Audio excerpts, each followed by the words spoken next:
안녕하세요. 커피앤톡입니다. 오늘도 와주셔서 감사드리고요. 바로 사연 읽어보겠습니다. 안녕하세요. 저는 40대 초반의 여성이고요. 현재 수도권에서 한식 뷔페 식당을 운영하고 있습니다. 40년이 넘는 세월을 살아오면서 참 많은 세상의 풍파를 겪어왔지만 믿는 도끼에 발등 찍히는 것만큼은 언제 경험해도 적응이 되지 않는 것 같아요. 사실 저는 사람을 잘 믿는 편은 아니에요. 어렸을 때는 모든 것을 내어줄 만큼 주변 사람들을 믿고 잘 따랐는데 어느 순간 그게 소용이 없다는 것을 깨달았죠. 제가 젊었을 때 정말 가족같이 생각했던 친구에게 크게 사기를 당한 적이 있거든요. 그때 저는 큰 상처를 받았는지 사람도 믿지 않게 되고 의심부터 하게 되더라고요. 그래서 처음에 남편과 연애를 할 때에도 괜히 거리를 두고 결혼을 망설이기도 했어요. 그러나 남편은 이런 저를 이해해주고 감싸주었죠. 덕분에 저는 남편과 연애 2년 만에 결혼을 결심할 수 있게 되었어요. 남편은 제가 식품 관련 대기업에 다닐 적에 업무 때문에 만나게 되었다가 친분이 생긴 사람이었죠. 어차피 회사도 다르고 한 달에 2~3번 정도 업무를 위해 잠깐씩 만나온 사람이라 처음에는 단순히 업무적으로만 대했었어요. 그러나 그 기간이 길어지게 되면서 자연스럽게 밖에서 저녁을 같이 먹는 사이가 되었고 나중에는 연애와 결혼까지 하게 된 것이었죠. 그렇게 저희 둘은 결혼을 한 후 각자의 회사에 다니면서 신혼생활을 즐겼어요. 그런데 결혼 후 2년이 지나게 되고 생활도 점차 안정이 되니까 이제는 제 꿈을 이루고 싶다는 생각이 들더라고요. 사실 저는 결혼 전부터 식품 관련 업무를 담당하면서 제 식당을 차려 운영하고 싶다는 생각이 있었거든요. 그래서 고민을 거듭한 끝에 저는 조심스럽게 남편과 이 문제를 상의하게 되었죠. 오빠, 나 회사 그만두고 식당을 한번 차려보고 싶은데 혹시 그렇게 하겠다고 하면 반대할 거야? 그게 무슨 소리야? 갑자기 식당을 차리겠다니? 내가 결혼 전에도 얘기 한 번 한 적 있잖아. 나중에 기회가 되면 내 식당 차려 운영해보고 싶다고. 그게 진심으로 하는 말이었어? 나는 지나가듯 얘기하길래 그냥 하는 말인 줄 알았지. 진짜로 식당 하고 싶어. 그래서 회사 관두고 차려볼까 하는데 오빠는 어떻게 생각해? 나는 네가 하고 싶다면 찬성이지. 그런데 아깝지 않겠어? 힘들게 스펙 올려서 팀장 자리까지 올라갔는데 젊은 나이에 회사 관두고 식당하면 나중에 후회할 것 같은데? 걱정하지 마. 나 정말 신중하게 고민한 거야. 그럼 오빠 나 식당 차리는 거 허락한 거지? 나 조만간 퇴사하고 가게 자리 알아본다. 그래. 이왕 하기로 한 거 잘해봐. 사실 남편이 절대 안 된다고 하면 포기를 해야 하나 생각했었어요. 하지만 걱정과는 달리 남편은 조금 걱정을 할 뿐 딱히 반대를 하거나 하지는 않았죠. 그리고 양가 부모님께서도 저를 믿는다고 하면서 응원을 해주셨어요. 덕분에 저는 문제없이 회사를 퇴사한 후 식당 자리를 알아볼 수 있었죠. 그렇게 저는 전공을 살려서 한식 뷔페를 시작하게 되었어요. 아무래도 고정적으로 월급이 들어오는 일이 아닌 사업이나 마찬가지였기 때문에 혹시나 망할까봐 불안하기도 하고 걱정이 이만저만 아니었죠. 그리고 한식 뷔페 특성상 많은 음식을 해야 하기에 혼자서는 운영하기가 힘들 것 같아서 직원을 한 명 구해 같이 하게 되었는데 장사가 잘 안 되어 그 친구 월급도 못 주게 될까봐 무서웠던 것 같아요. 그러나 행운의 여신이 저를 따라준 것인지 다행히도 제가 운영하는 한식 뷔페는 오픈한 지 약 3년 만에 손맛이 좋은 식당으로 유명해질 수 있었죠. 덕분에 저는 단골 손님들과 회사 계약 손님들까지 확보할 수 있었고 어느 정도 안정적인 수익을 얻을 수 있게 되었어요. 손맛 좋은 식당이 되면서 저희 가게는 매 식사 시간대마다 사람이 바글바글했고 어느 순간부터는 도저히 2명이서 운영을 할 수가 없을 것 같았죠. 그래서 직원도 5명이나 더 고용하게 되었어요. 그리고 가게가 잘 되면서 남편과의 사이는 좀 멀어졌어요. 아무래도 제가 한식 뷔페 일에 집중을 하다 보니 예전처럼 데이트도 자주 못하고 집에 늦게 들어가는 날이 많았거든요. 약 1년 전 결혼 7년 차가 되었을 때 갑자기 남편이 어두운 표정으로 집에 들어오는 거예요. 저는 혹시 무슨 일이 있나 싶었죠. 여보, 오늘 회사에서 무슨 일 있었어? 얼굴이 너무 어두운데?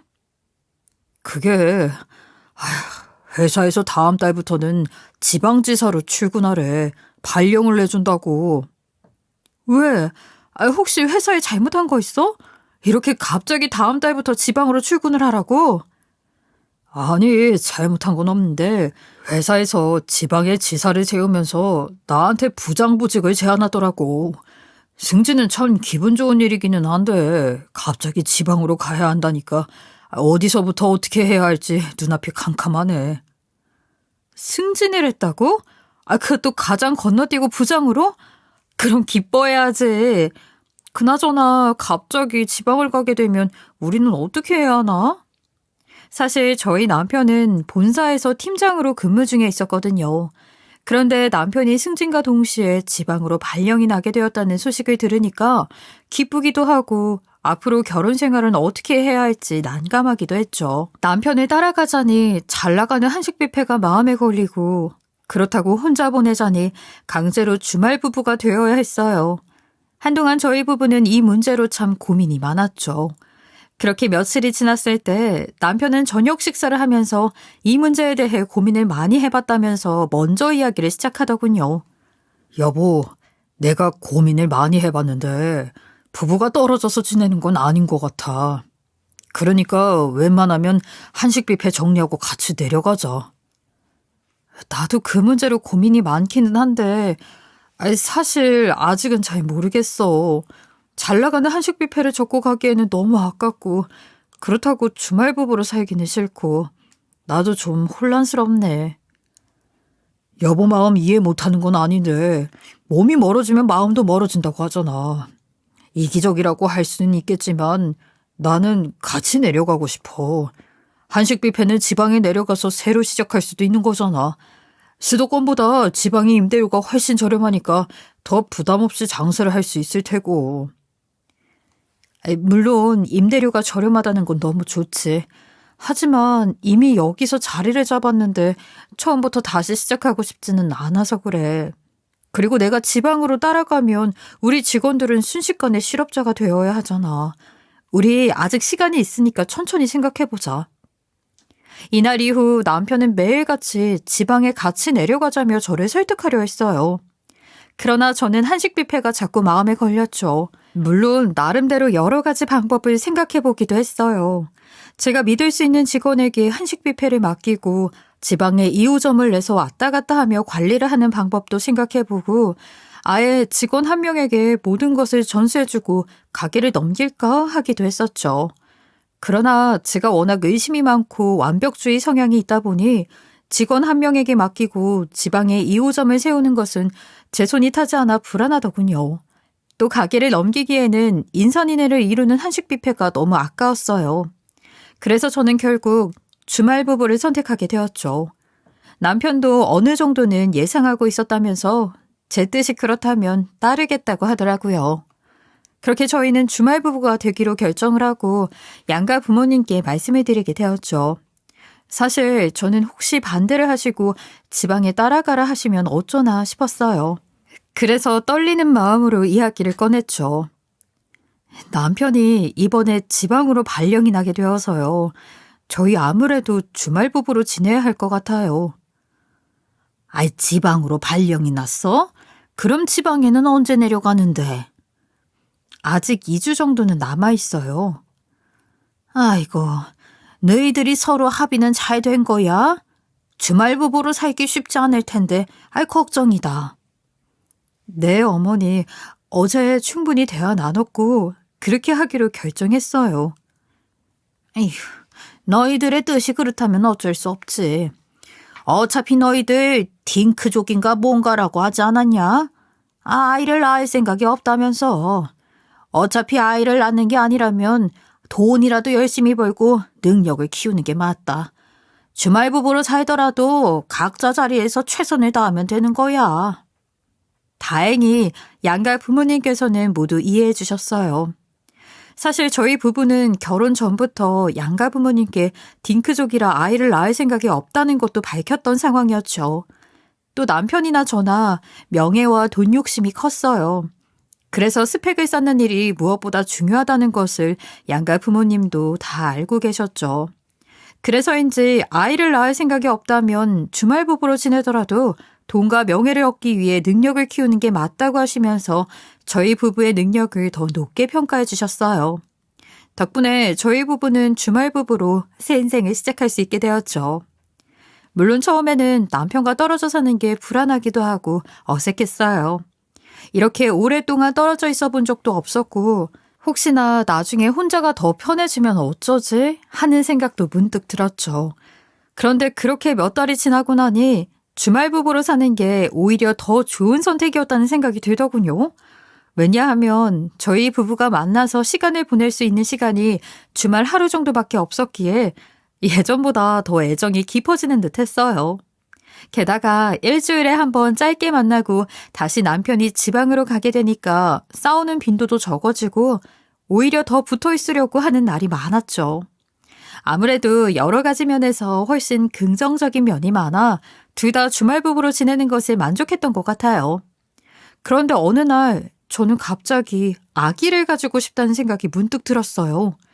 앞서 이야기한 것처럼 저희 부부는 딩크족이라서 애초에 결혼 전부터 아이는 가지지 않기로 정리를 했었어요. 그래서 저는 결혼 생활을 하면서 아기에 대한 미련이 전혀 없었어요.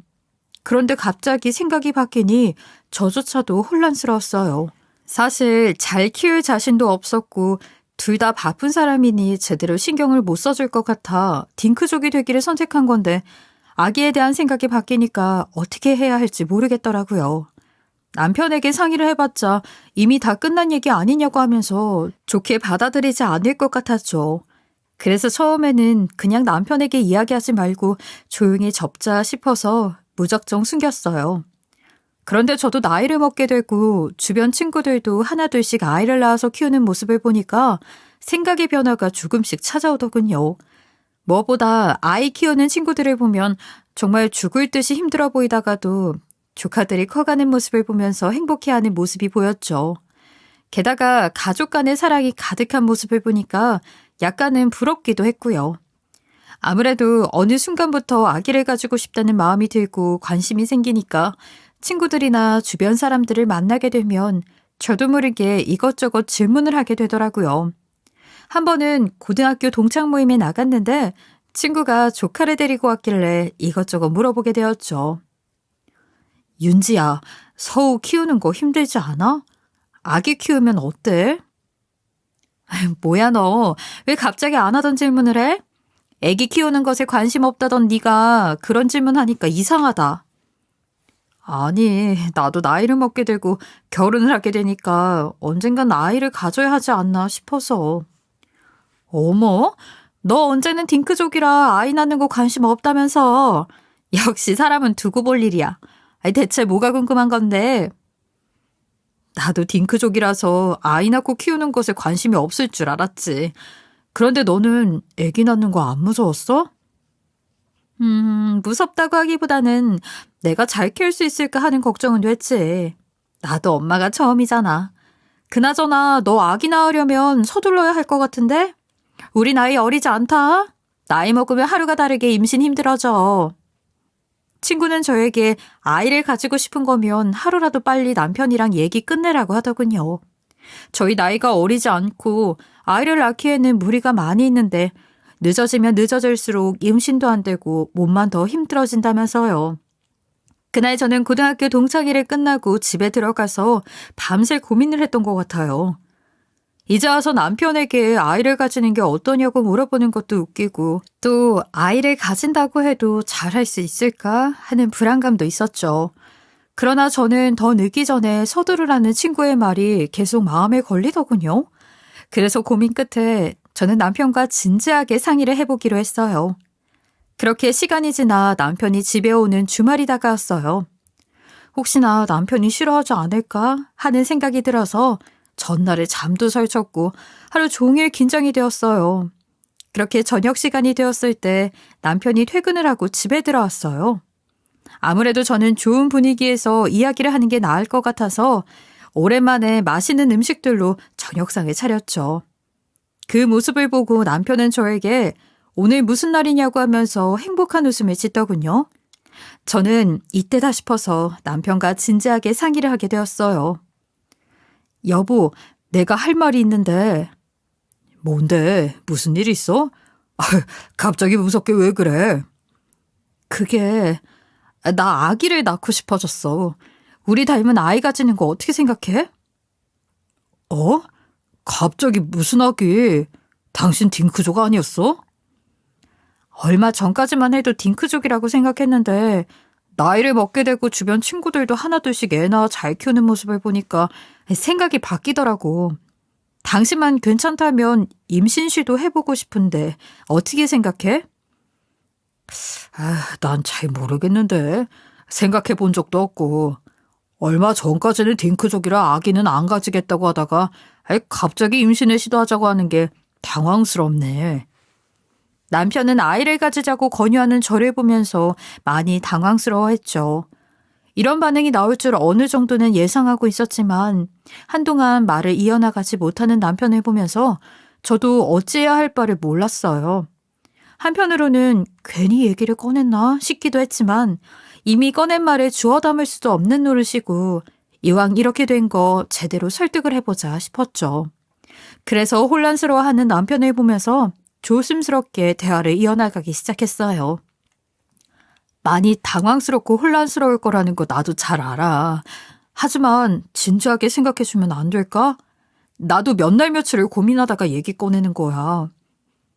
아기 꼭 가져야 돼? 지금까지 우리 아기 없이도 잘 살아왔고 앞으로도 잘 살 수 있는데 왜 이제 와서 그런 말을 하는지 이해가 안 되네. 나 정말 가지고 싶어. 그러니까 긍정적으로 생각해주라. 나이도 있는데 괜히 뒤늦게 임신을 시도했다가 혹시나 위험한 일이 생기지 않을까. 난 그게 걱정이 되어서 그래. 예전에 주변 사람들이 아기 늦게 가지면 위험한 일이 생길 수 있다고 그러더라. 여보, 나 정말 아이 가지고 싶어서 그래. 당신이 어떤 부분을 걱정하는지 잘 알고 있는데 뉴스 기사 보면 이른 애도 늦둥이 가지고 출산하는 사람도 있다고 하잖아. 그러니까 우리 용기 내서 시도라도 한번 해보면 안 될까? 사실 남편은 걱정이 많이 되는 듯 우물쭈물 대답을 잘하지 못했죠. 그러나 계속된 저의 설득에 남편도 결국 생각을 바꾸게 되었어요.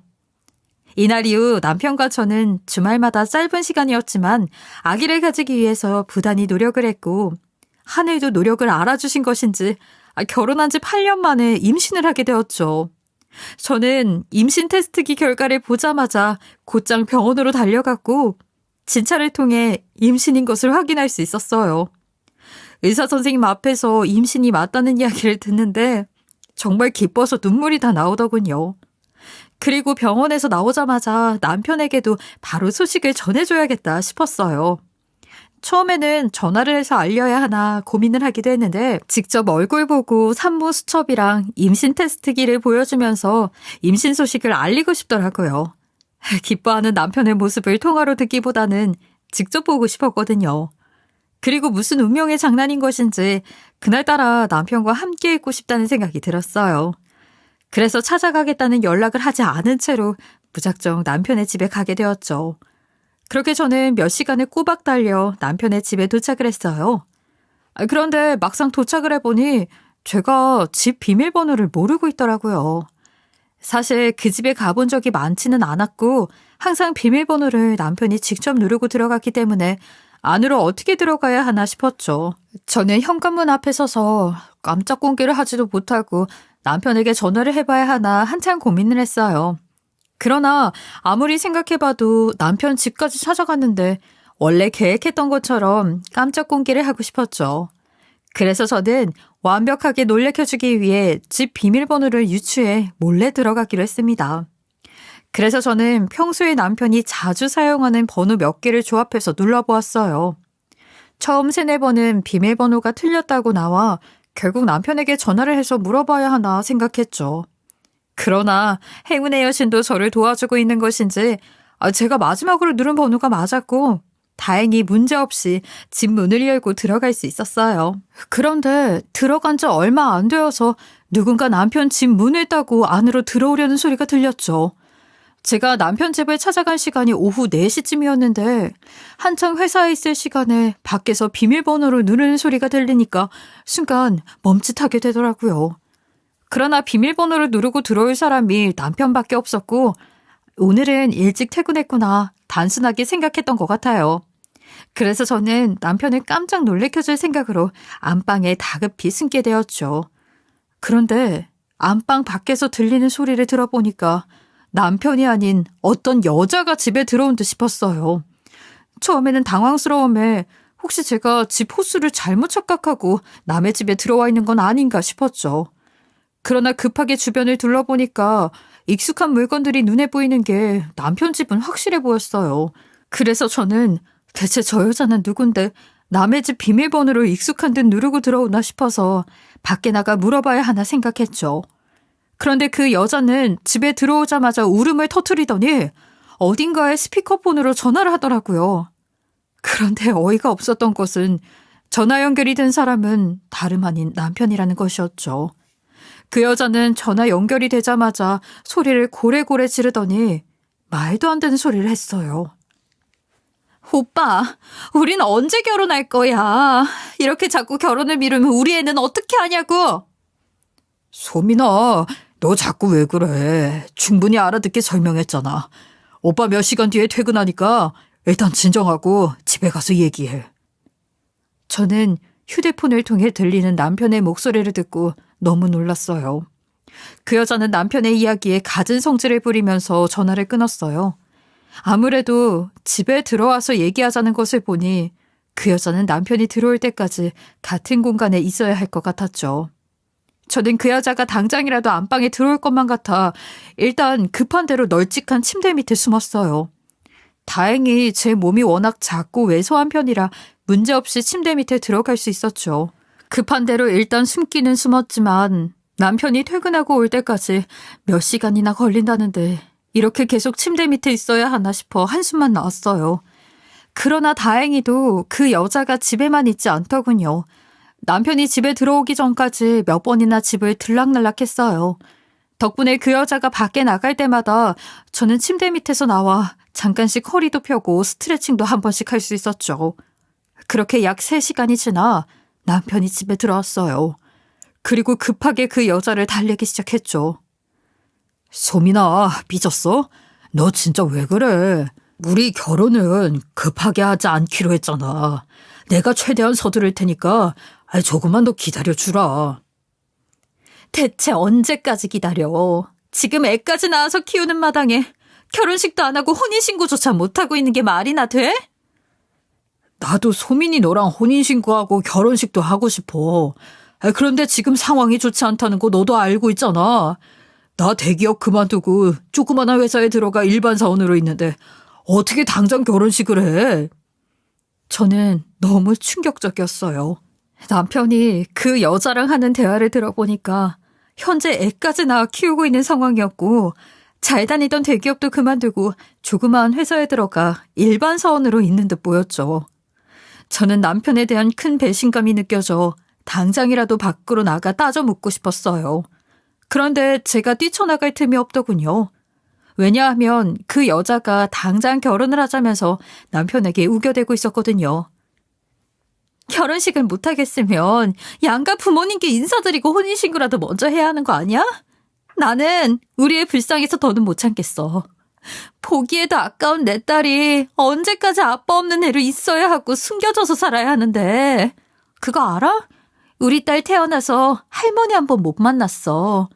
아무리 유부남이라고 해도 그렇지 이건 너무하잖아. 돈이 있어야 결혼을 하고 혼인신고를 하지.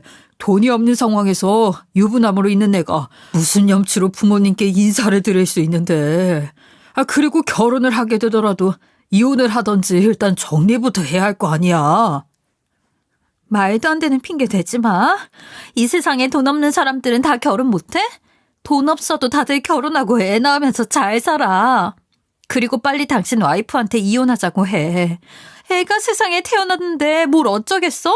당연히 이혼하자고 그러겠지. 이혼이 뭐 쉬워? 나 너랑 우리 애랑 살고 싶어서 대기업에 사표까지 내고 왔잖아. 그럼 좀 이해해주면 안 돼?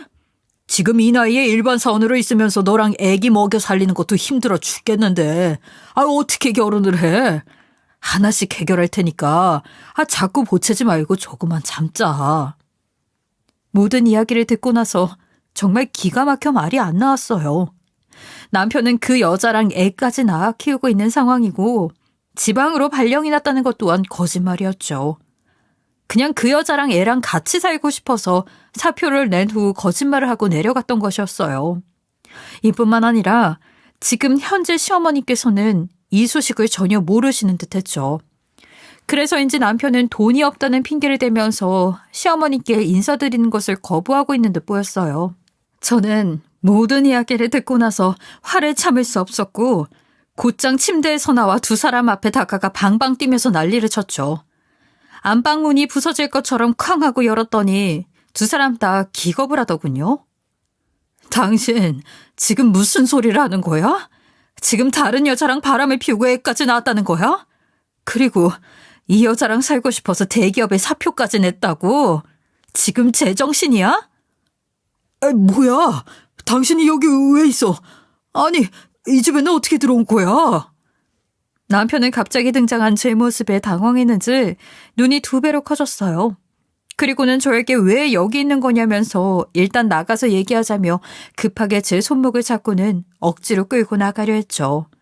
그러나 저는 곧장 남편의 손을 뿌리쳤고 주머니에서 초음파 사진을 꺼내 들이밀면서 큰 소리를 쳤어요. 보여? 나 임신했대. 병원에서 확인까지 받고 왔는데 이제 어쩔 거야? 뭐라고? 그럴 리가 없는데? 그 나이에 임신이 이렇게 쉽게 될 리가. 그게 여자랑 있는 현장을 목격한 나한테 할 말이니? 그리고 당신이랑 바람을 피운 여자도 제정신인 건가? 어떻게 유부남인 줄 알고 내까지 낳을 수 있는 거야? 저는 이 말을 하면서 그 여자 얼굴을 제대로 보기 위해 뒤를 돌아봤어요. 그런데 저는 방 한쪽 구석에서 벌벌 떨고 있는 그 여자의 얼굴을 보고 아주 기함을 하는 줄 알았죠. 그 여자는 바로 제가 뷔페를 창업할 때부터 제 식당에서 함께 일을 했던 직원이었거든요. 사실 안방에서 뛰쳐나올 때 저는 남편에게 큰 배신감을 느끼고 눈이 돌아가 있는 상황이었어요. 그래서 그 여자 얼굴을 제대로 보지 못했죠. 그런데 다른 사람도 아니고 함께 동고동락하며 믿고 신임했던 직원이 남편과 이런 관계에 있다니 기가 막힐 노릇이었어요. 남편과 바람을 피운 그 직원은 서빙부터 시작해 주방일까지 차근히 배운 사람이었죠. 항상 제 식당 일을 본인 일처럼 도와주는 사람이었고 그 덕에 정말 큰 도움을 받았어요. 그래서 미래에 한식 뷔페가 더 잘 되고 커진다면 저는 그 직원에게 모든 것을 전수해주고 2호점을 내줄 생각까지 했었죠. 그러나 1년 전 남편이 지방으로 발령이 났다고 했을 즈음 이 직원은 갑자기 친정엄마가 편찮으시다면서 고향으로 내려가야 할 것 같다는 이야기를 했었어요. 그런데 이게 다 거짓말이었던 것이었죠. 이제 와보니 제 남편과 이딴 짓을 하기 위해 일부러 친정엄마 핑계를 댄 것 같았어요. 사실 저는 두 사람이 이런 관계일 것이라고는 전혀 예상을 못했어요. 왜냐하면 두 사람은 남편이 가게에 찾아왔을 때 인사만 2-3번 정도 했던 사이였거든요. 남편은 식당에 자주 오는 편도 아니었고 와도 항상 제 옆에만 붙어 있으니 두 사람이 그런 관계에 있을 것이라고 의심조차 하지 못했죠. 누가 남편과 직원이 그렇고 그런 사이라고 감히 상상이나 할 수 있겠어요? 그래서 그 직원에게도 남편에게도 차오르는 배신감과 분노를 숨길 수가 없었어요. 지금 이 상황이 뭐야? 너 가게에서 나갈 때 친정엄마가 편찮으시다고 하지 않았나? 그런데 네가 왜 내 남편 집에 있어? 그게요, 사장님. 저의 다그침에 상간녀는 많이 당황했는지 우물쭈물하면서 제대로 이야기를 못하더군요. 그러자 남편이 급하게 끼어들어서 무조건 본인이 잘못했다고 했죠. 모든 것을 다 들킨 이런 상황에 눈치도 없이 상간녀 편에 드는 남편의 모습을 보면서 정말 어이가 없었어요. 여보, 내가 잘못했어. 소민이한테는 내가 그렇게 하자고 한 거야. 같이 지방으로 내려오자고 한 사람이 나라고. 그러니까 괜히 소민이 잡지 말고 차라리 나한테 뭐라고 해. 뭐라고? 당신 지금 이런 상황에서 얘 편드는 거야? 지금 제정신이니? 남편은 제 앞에 무릎을 꿇고 잘못했다면서 싹싹 빌었어요. 그러면서 같이 일을 했던 직원은 내보내고 자꾸 둘이서만 이야기를 하자고 하더군요. 저는 남편이 계속해서 그 여자를 밖으로 내보내려고 하는 게 수상하게 느껴졌어요. 그래서 거실 소파에 있던 두 인간의 휴대폰을 가져와 비밀번호를 누르라고 한 다음에 뒤져보려고 했었어요. 당연히 두 사람은 필사적으로 휴대폰을 보지 못하게 하려 했죠. 그러나 제가 눈이 돌아가서 방방 뛰고 난리를 치니까 어차피 알게 될 일이라고 생각했는지 결국 포기하고 한숨을 쉬면서 비밀번호를 누르더라고요. 그렇게 휴대폰은 열리게 되었고 저는 곧장 문자 내역부터 사진 내역까지 다 뒤적거렸어요. 그런데 두 사람은 식당에서 처음 알게 된 게 아닌 것 같았어요. 제가 식당을 차릴 때 남편이 지방으로 출장을 가게 된 적이 있었는데 상간녀가 너무 예뻐서 쫓아다닌 듯 보였죠. 식당이 오픈하기 전부터 두 사람이 가까운 사이였다니, 그것도 남편이 먼저 쫓아다녔다니 정말 충격적이었어요. 그런데 더 어이없고 황당했던 것은 상간녀도 남편이 유부남인 것을 다 알고 연애를 시작했다는 거예요. 게다가 두 사람이 연애를 시작하게 되면서 남편은 일자리를 구하고 있는 상간녀에게 제 식당에 이력서를 한번 넣어보라며 먼저 제안을 했더라고요. 정말 충격에 충격을 받을 수밖에 없었죠. 이뿐만 아니라 남편과 상간녀는 제가 하는 한식 뷔페 식당이 잘 되자 그걸 모방해 지방에 비슷한 식당을 차리려고 계획을 세운 듯 보였어요. 상간녀는 식당 창업을 할 때부터 있었던 가장 오래된 직원이었기에 몇 가지 요리 레시피도 알고 있었고 식당 운영 방식도 대충 알고 있잖아요. 서당계 3년이면 풍어를 읊는다는데 오히려 모르고 있는 게 이상한 거죠. 그런데 그걸 이용해서 제 남편이랑 몰래 뷔페 식당을 차릴 생각을 했다니 저는 더 큰 배신감을 받을 수밖에 없었어요. 어쩐지 식당이 잘 되고부터 괜히 더 열심히 하고 저에게 이것저것 묻더군요. 저는 두 사람이 그런 계획을 세우고 있는 줄도 모르고 가게 운영에 가장 큰 도움을 준 사람이니까 어차피 나중에 2호점을 세운다면 상간녀가 하게 될 것이라는 생각에 누구보다 성실하게 대답을 해줬죠. 그런데 이런 식으로 크게 뒤통수를 칠 줄은 몰랐어요. 가장 믿었던 사람 둘에게 이런 식으로 배신을 당하다니 뒤통수가 아주 얼얼했죠. 그래서 저는 차오르는 배신감에 더 눈이 돌아갈 수밖에 없었어요. 당신 식당이 오픈하기도 전부터 얘 알고 있었던 거야? 저 여자가 일자리 구한다니까 일부러 내 식당까지 알려주고 이력서를 내보라고 제안한 거냐고? 여보, 내가 잘못했어. 미안해. 감히 내 식당에 상간녀를 끌어들여? 두 사람이 식당 열기 전부터 알고 있던 사이라는 것도 기가 막힐 노릇인데 쟤를 이용해 이 동네에 내 식당을 차리려고 했다고? 죄송해요, 사장님. 정말 잘못했어요. 죄송? 너는 이게 죄송하다고 끝날 일이니? 나는 그동안 신임하는 직원이자 친한 동생으로 너를 믿어왔는데 네가 어떻게 내 남편이랑 이딴 짓을 꾸밀 수가 있어?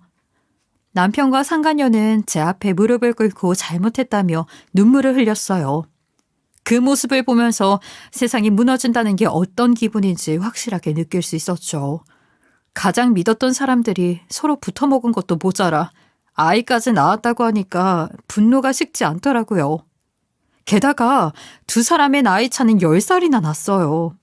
남편의 변명을 들어보니까 초반에는 그 여자의 나이를 모른 채 쫓아다녔고 한참을 매달리다가 연애를 하니 불같이 타올라 아이가 쉽게 생겨버렸다고 했죠.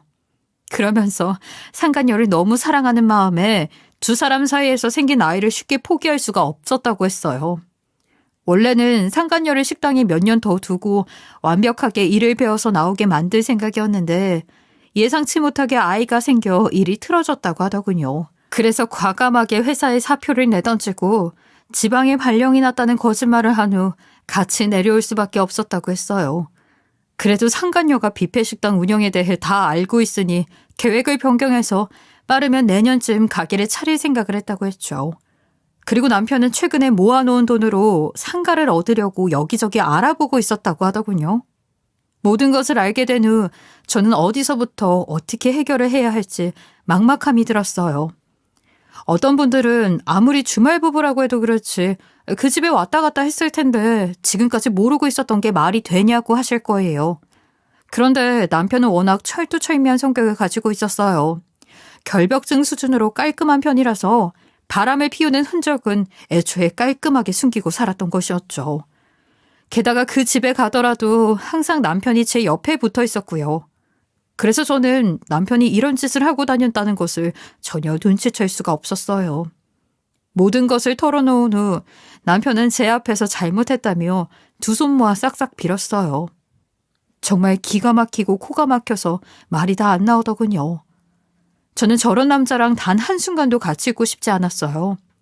그래서 다음날 바로 변호사 사무실을 찾아가 이혼소송 상담을 받고 곧장 소송을 걸게 되었죠. 그리고 한때는 제 직원이었던 그 여자에게도 상간녀 손해배상 소송을 걸었어요. 또 아무것도 모르고 계시는 양가 부모님께 모든 진실을 말씀드렸죠. 당연히 남편은 부모님께 제발 말씀드리지 말고 조용히 정리하면 안 되겠냐고 끝까지 매달렸어요. 그러나 저는 남편 말을 싹 무시한 채 곧장 양가 부모님께 찾아가 말씀을 드렸어요. 그러자 친정엄마는 어떻게 이런 일이 있냐면서 난리가 났고 시어머니는 남편과 인연을 끊겠다는 소리까지 나왔죠. 당연히 남편은 몇 날 며칠 동안 저와 친정엄마에게 찾아와 용서해달라면서 싹싹 빌었어요. 장모님, 여보, 제가 잘못했어요. 한 번만 용서해 주시면 안 될까요? 용서? 자네, 어떻게 그런 짓을 하고도 용서라는 말을 입에 담을 수 있나? 정말 죄송합니다. 그런데 어머니께서 장모님과 수인이한테 용서를 받지 못하면 재산은 줄 수 없고 평생 얼굴을 보지 않겠다고 하세요. 그래서 지금 부모한테 받을 재산 지키자고 용서를 받겠다고 찾아온 건가? 사람이 어떻게 이렇게 양심이 없을 수 있어. 당장 내 집에서 나가. 친정엄마는 당장 집에서 나가라며 노발대발 큰 소리를 치셨고 결국 남편은 용서를 받지 못한 채 나가야 했죠. 그리고 얼마 후 저는 남편과 이혼을 하게 되었고 위자료의 재산분할 그리고 양육비까지 받을 수 있게 되었어요. 또 상간녀에게도 법원에서 정해준 일정 금액을 받을 수 있게 되었죠. 그런데 저는 이혼 후 이전 시어머니에게 전화를 한 통 받은 적이 있었어요. 그러면서 전 남편 소식을 듣게 되었는데 지방에서 같이 뷔페 식당을 할 계획을 세웠던 상간녀는 결국 전 남편을 배신하고 고소를 했다 하더라고요. 아마도 이번 일로 인해 두 사람의 사이가 심상치 않더니 크게 싸운 듯 했다고 했죠. 이전 시어머니가 전 남편에게 듣기로는 나중에 물려받을 재산이 있다면서 상간녀를 꼬셨었는데 이번 일로 인연을 끊고 재산을 못 받게 되면서 두 사람 싸움이 시작됐다 하더라고요. 이후 상간녀는 전 남편을 과감히 버리고 소송을 진행해서 아기 양육비와 위자료까지 받게 되었다고 해요.